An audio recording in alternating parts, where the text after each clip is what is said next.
What's up guys, it's Matt, and I'm here today to show you guys how to install brake lines, calipers, and pads. If you forgot or haven't seen my previous two videos, I've already disassembled and painted the stock calipers on this Audi S4.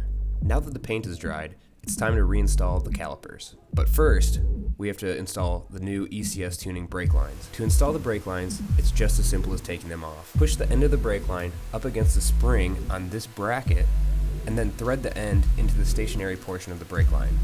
Snug the line up with an 11mm open end wrench. Now, we can get started installing the rotor and caliper. I'm not sure if I lost the video or if I got too excited while I was installing these parts, but essentially, it's the exact same as the disassembly procedure in reverse. First, place the brake rotor onto the wheel hub. I would suggest throwing in a couple lug bolts to avoid knocking the rotor off. Then, thread the other end of the brake line into the caliper. With the brake lines connected, install the caliper using the two 21mm caliper bolts. Okay, now we're up to speed. The next step is to install the brake pads. I'm installing these Hawk Performance brake pads from ECStuning.com. I'll throw the link for all the parts in the description. As you can see, there are 4 pads with wiring harnesses, but the B5 Audi S4 pad sensor only requires 1 pad on each side to have the wiring harness. So I simply cut the wires off of the 2 extra pads. I installed the outer pads first. For the B5 Audi S4, the outside pads will only have 1 peg on the back of the pad, or in this case, will be the pads that did not have sensor wires. Before installing the pads, apply some pad grease to the back of the pads. This should eliminate any pad noise. The peg on the back of the pad will align with a guide in the caliper body and should slide right into place. Repeat this process for the lower outer pad. Keep in mind that the 2 outer pads are identical, so it doesn't matter which one's on top or bottom.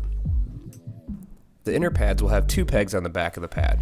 Grease the pads and slide them into place. One of the 2 pads with the wiring sensor should be installed on top. Now you can clip that wiring harness into place.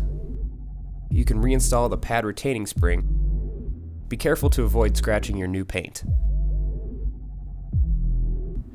And there you go, the fronts are done. Now onto the rears. The first step in reinstalling the rear brake calipers is reinstalling the brake lines. You'll have to initially physically turn the caliper on the brake line because the threads on the lines don't rotate. Once you have the lines almost all the way in, snug them up with the 11mm wrench. Then you can set the caliper aside and install the caliper carrier. Similar to disassembly, reinstall the caliper carrier using an 8mm Allen socket. Grease the back of the rear pads and the caliper carrier slide channels. To give yourself enough clearance, retract the caliper piston. This will require a caliper piston tool to apply pressure to the piston while rotating it clockwise.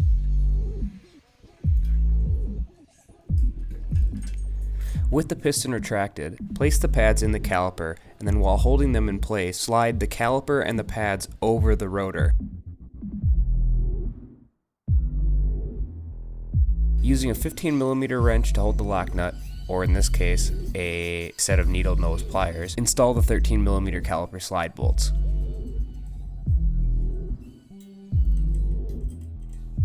Reinstall the emergency brake line, and then you're done.